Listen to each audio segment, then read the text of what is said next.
what I saw was the best performance I've ever seen from Chris Billam-Smith. A fantastic performance, an elite level performance, and made a very dangerous fighter look not dangerous. And Richard will be gutted, and he never got going, and he has gone to hospital with an injury, a tear here, and perhaps that's why he couldn't get his right hand going. But credit has to go to Chris Billam-Smith, because that was a special performance. He's nullified Richard Riakporhe, let's be honest, and Richard will come again, and Chris goes on to fantastic things, an amazing spectacle, and the fairy tale continues. Oh, look, obviously, after about 5 rounds, I just felt like it was our night. It was, Chris was boxing really, really well. Richard couldn't deal with him, couldn't deal with the change of pace, couldn't deal with the little head movements on the inside, couldn't deal with getting pushed back. But then, just for him to stay disciplined was exactly what I wanted. As a coach with Chris, when he was not, he was the bookies. Lawrence was the bookies' favourite to knock Chris out. It was people lumping loads of money on that, and obviously for him to go out there and execute one of his best performances against Lawrence when he really needed to.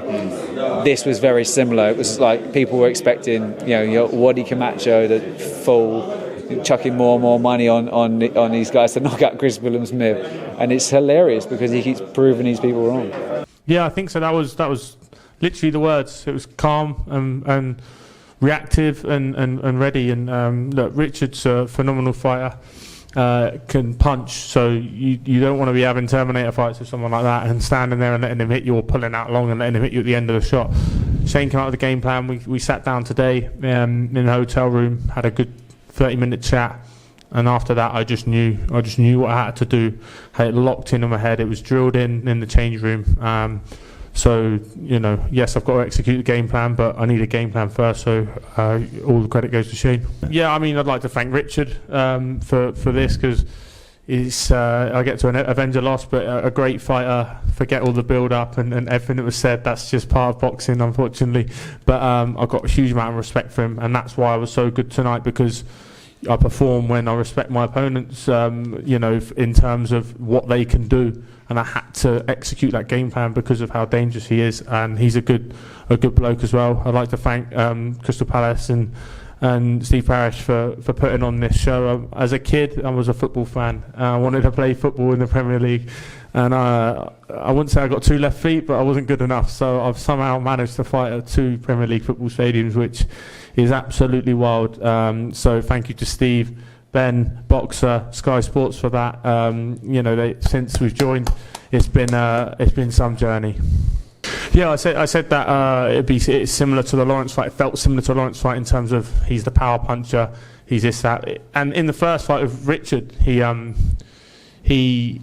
held a lot, and I knew he was going to hold a lot, and he was getting my left arm under his right arm because he knows I'm good with my left hand. So it's difficult to get proper clean shots off, and no one likes to let me work on the inside because that's not the right thing to do. So a lot of people hold, and then obviously the head was coming in as well. But you got to do what you got to do in there. So yeah, I expected it, to be honest. It wasn't to be, unfortunately. I think, he went in there with a more experienced fighter in the champion of Chris Billam-Smith, and Chris did everything what a fighter champion should do. Went away from home, went into Lion's Den, used his big fight experience to pressure, pace, tactics, and it worked on Richard. Richard will be so frustrated in his performance because he knows he's better than that. He knows he's capable of that. And before the fight, I said if this goes the distance, I'd have to lean towards Chris. That means he's taken Richard to a place he's not been before. Richard was depending on that punch power. He didn't have it. He didn't get it. He was seemed to be smothering his own work. You heard the frustration in the corner with in Richard's corner, but he will be disappointed in himself because he is better than that. But he's got to stick at it and see where he wants to go.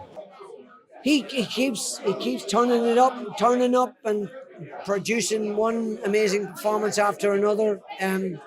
Chris Billam-Smith is such a thoroughly decent and fabulous young man, hard grafter, People have said down through the years, he wasn't that talented. Yeah, but he outworked everybody, Eamon. He outworked everybody in the gym. He worked harder. He showed them all.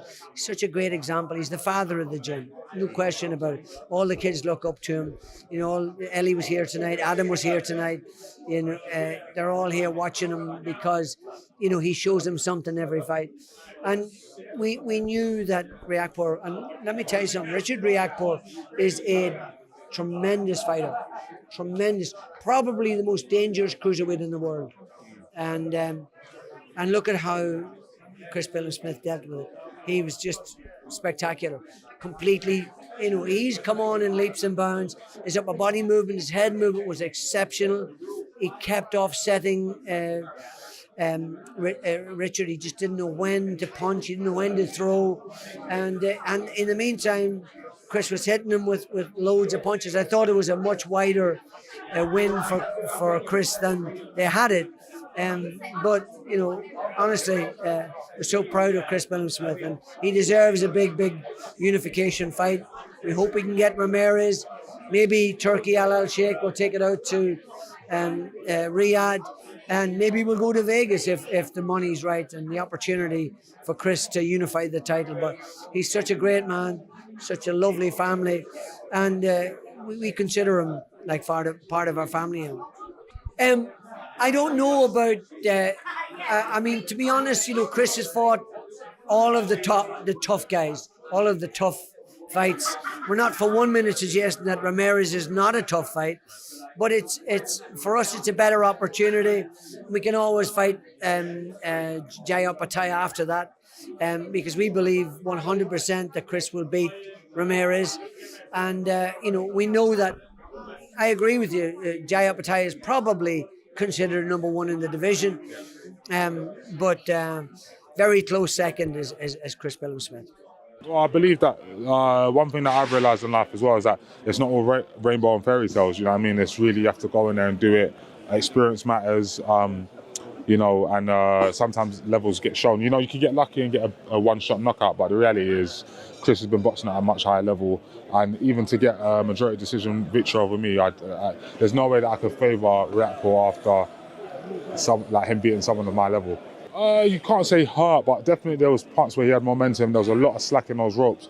So if he believed and pushed him back twice, there was a chance to get some good shots off. But I don't think he believed in what he was doing, and the fight just slipped away from him.